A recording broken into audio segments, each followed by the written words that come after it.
it's out and it's been decided. The Cortex is the winner. Let's do a review.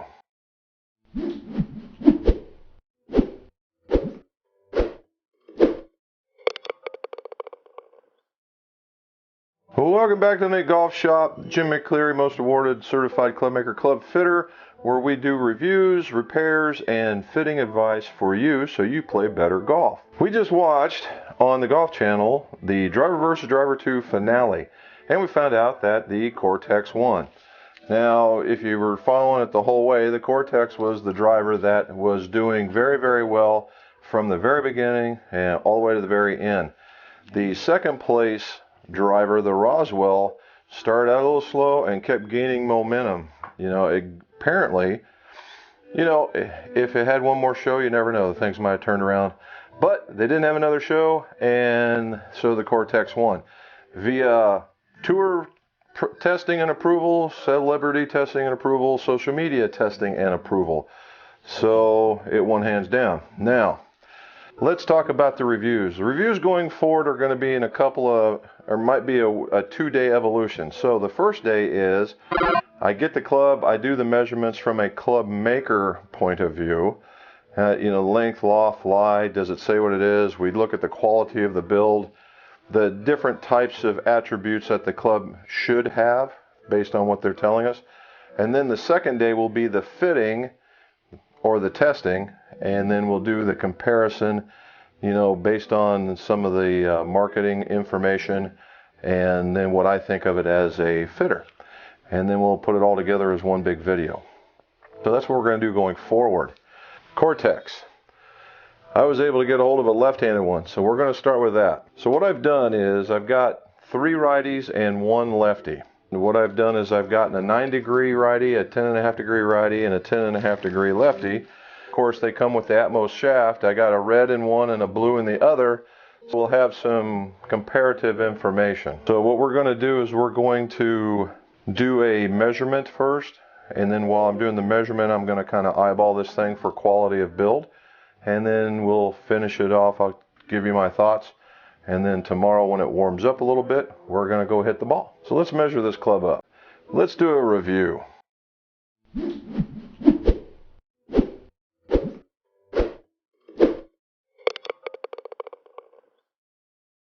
Well, welcome back to the mcgolfshop. Jim McCleary, most awarded certified clubmaker club fitter, where we do reviews, repairs, and fitting advice for you so you play better golf. We just watched on the Golf Channel the Driver vs. Driver 2 finale, and we found out that the Cortex won.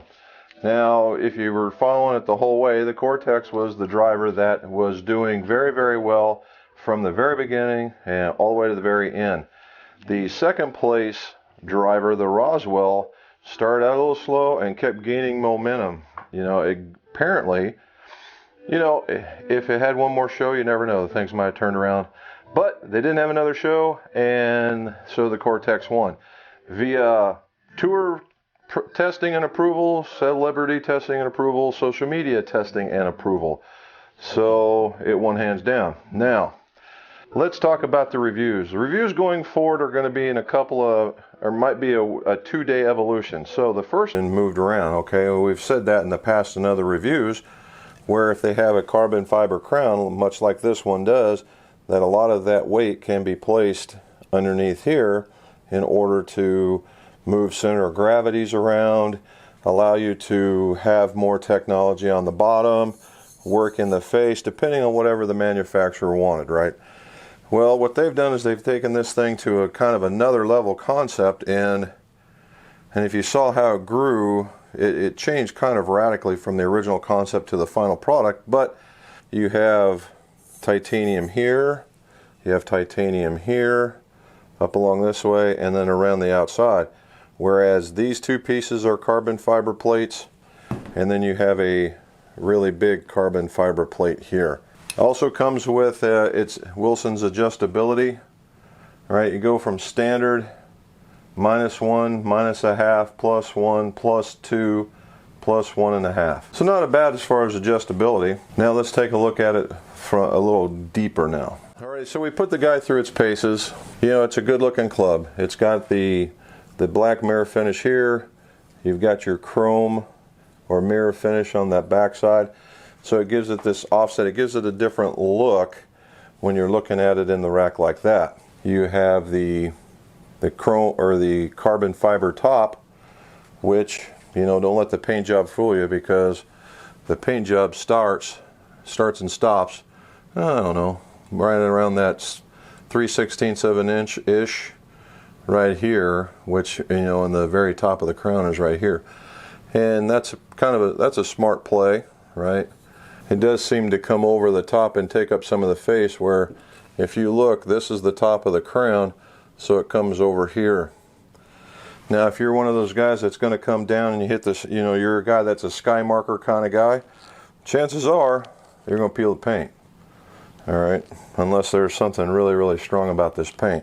They haven't said anything about the face technology that's on it, but I'm assuming that if it's all in one cage, where this is all one piece, that's all one piece, and that's all one piece, then this is very much like a cup face kind of technology, where the whole face is set in here and there's no rim for you to lay it down in there. So off-center hits are going to be a lot more forgiving, and it does look very good at address. I mean, it's a good-looking club. Now, let's get real. The driver versus driver was truly never about the driver.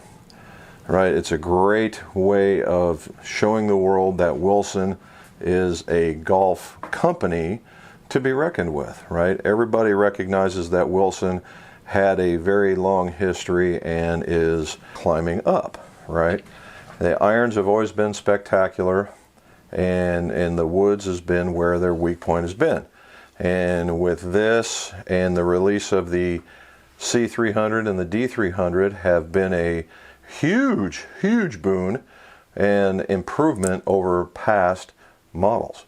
This is just another animal that they're putting into their arsenal. Hopefully that this thing works out really, really well. Now, what surprised me on this? Let's do goods and bads. Pros, cons. All right, pros. Let's do pros. I like the makeup of it. The makeup being that you have the carbon fiber top, which seems to be a going technological or design premise for a lot of drivers now. I like that they're trying something new in what they call the fast cage. You know, what I've been hearing a lot on the internet is, oh, it looks like this kind of company, it looks like that kind of company. Whatever, right? As far as I know, this is the first time that the whole body has been made much like that, right? There's been pieces where you have the whole, where this part here, and a piece up here have been steel or have been titanium with this removed so that you can have more here. There have been a couple of add-on pieces here. As far as having all that built in, you know, that's a first. You know, like, oh, the slider, that belongs to somebody else. Look, man, everybody's got a slider.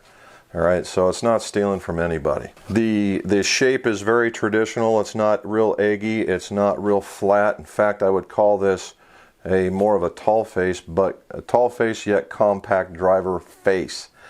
The head looks actually, for those of you that like that smaller head look, this could be the driver that you like. The other pro, so we got one pro is that it looks good at address. Second pro is that they've got the fast cage technology. Third pro is that they're not afraid to go out of the box with that kind of color. Another one is that they're using this as it's a real shaft. It's not a makeup type shaft with something else painted on it. I have to go look up Fujikura and really see what this is all about so we can talk about it in the fitting. It looks to be good. You know, who doesn't like laugh-in? Okay, cons. The lengths weren't all the same. They're off by at least 1/8 to 3/16 of an inch, which is fairly significant when you're talking about length of a club. Now, that's the difference between this one and the two righties. My two righties were identical. So it could be something along the lines of just the way maybe the left-handed crew was thinking longer that day. The surprise is that they were 45 inches versus everybody's 45.5. And while it still did that, came out at some fairly significantly high swing weights.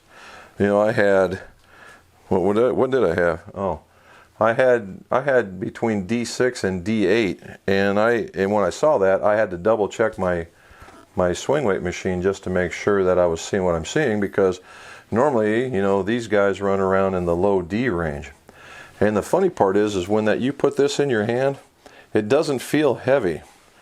It doesn't feel heavy at all, which would mean to me that maybe there's a little bit of counterweighting going in here. Then again, maybe not. The lofts and the lies weren't too far off from each other, we'll say, from the advertised lofts that were on the clubs. The 9 was the one that was out the most. It was still what I had at a 10. And I give it, you know, every manufacturing tolerance, if you're plus or minus 1, hey, that's pretty doggone good. And the other 2 were pretty much dead straight on. So, you know, that's a pretty good thing. So far, the construction seems to be pretty good. So, let's go put it through its paces tomorrow.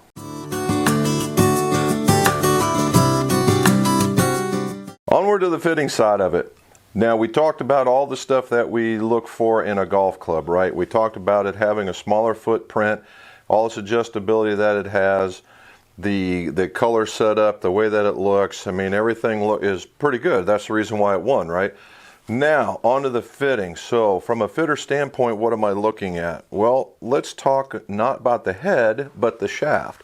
All right, the Atmos Tour spec. That's important, Tour spec. Because the Tour spec is one of the many models that Fujikura has. Okay, Fujikura is well known on tour and around the aftermarket industry. And, you know, they have this, what I call the laugh-in color pattern right here, and the Tour spec. Now, off of their website, they came out with the Atmos, just regular Atmos, and it's in a black, and that's their latest edition. Now, this one's been out for a bit. How long, I really don't know, but they have a red, a blue, and a black.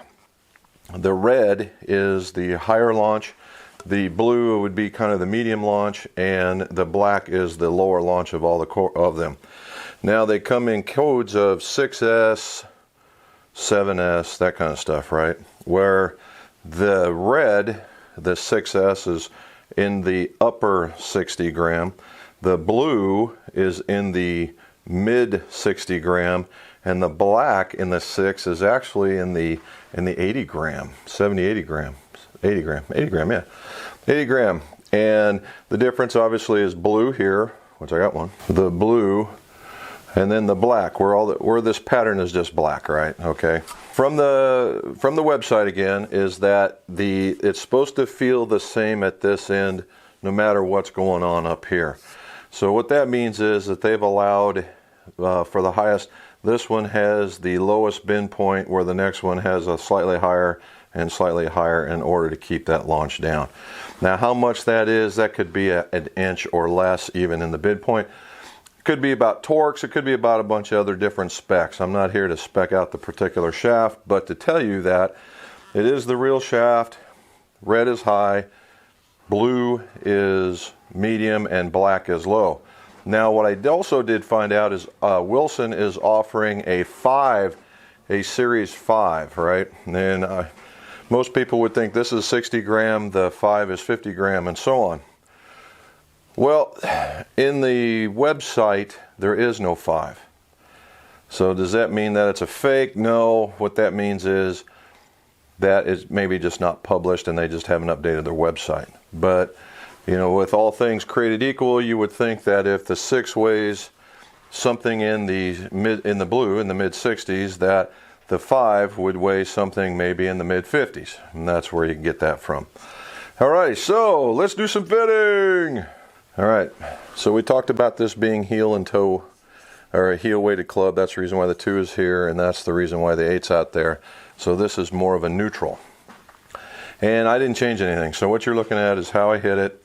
I clamped it down to 45.5, which is my setup, and I clobbered it. Okay, you should be seeing a whole bunch of stuff pop up in here, or we're just going to cover it all the way up in here. Now, what did I do? Well, I compared it against my gamer, and what you'll see is I started out getting warmed up. Now, mind you, I've not hit since I got back from Scotland, which has been a while. And so I got warmed up with wedges and progressively getting up there. And as you can see, I completely blew blew out using my hybrid. Hopefully that wasn't translating into my driver. And what I did was I started with my gamer so I could feel comfortable over top of the ball, hit a bunch of shots out there, and then I started using this one. This one ended up going further. Went further by about 5 yards in carry. Now, is that to say that the gamer isn't good? No, it just means that this one really is good. All right, so everybody's out there going, oh, can it hang? Yeah, it can hang. It's right up there with any of the rest of them. So, you know, when everybody else starts doing these comparisons, don't be surprised if this guy isn't winning or is tying or is really, really, really close. What does all that mean from fitting perspective? All right, I hit, if you look in the comparison between this and my gamer, which I was, at one point I was hitting very low spin. I was spinning this thing out of control, but I was hitting a range ball. And at the numbers that I get, I normally drop about 800 out of there, which would have put me right smack dab exactly where I wanted to be in that 2,500 RPM mark. So all in all, this is going to be a heck of a driver. All right, I gained club head speed, about 2 miles an hour with that. Now I was using it at a 1/2 of an inch longer than my current gamer, but that's not going to give me 2 miles an hour. I just picked it up. Felt a little more comfortable over the ball. Maybe it is the smaller footprint that it gives. I didn't think it was going to be as such. However, we went to go to Top Golf, and I was going to film a really neat little montage for you, but that kind of fell apart when they told me I couldn't, and maybe next time. However, I took it out there and hit it, and when we got done swinging, I took 4 balls and I threw them into the back of the range, and it was hitting the net. Now, the limited flight balls, not very long, but all good flight, all got out there, all did very well. To the point I won the point contest with the boys, so hey, there you go. So, recommendations. This could play for just about anybody, right? The average golfer, better golfer will like this because it sets square at address, but you flip the weights around and it'll help get somebody close. So the guy that's dealing with the fade could get a little bit of help. The guy that's hitting it a little high or a little low, if you need a tweak, there it is right there. And with the selection of the shaft, you can get it into where you need to be once you have the right length that you need. Is it, you know, everybody thought this was going to be a joke when it came out. It's not. It's a real deal. So if you get to, you know, if you're around the Ohio area, stop in, I'll show it to you. If you're not, go find yourself a larger retailer. I'm sure they will have them sitting there, and give one a trial and see what happens. And hopefully you like it. Let's see your scores. Go low.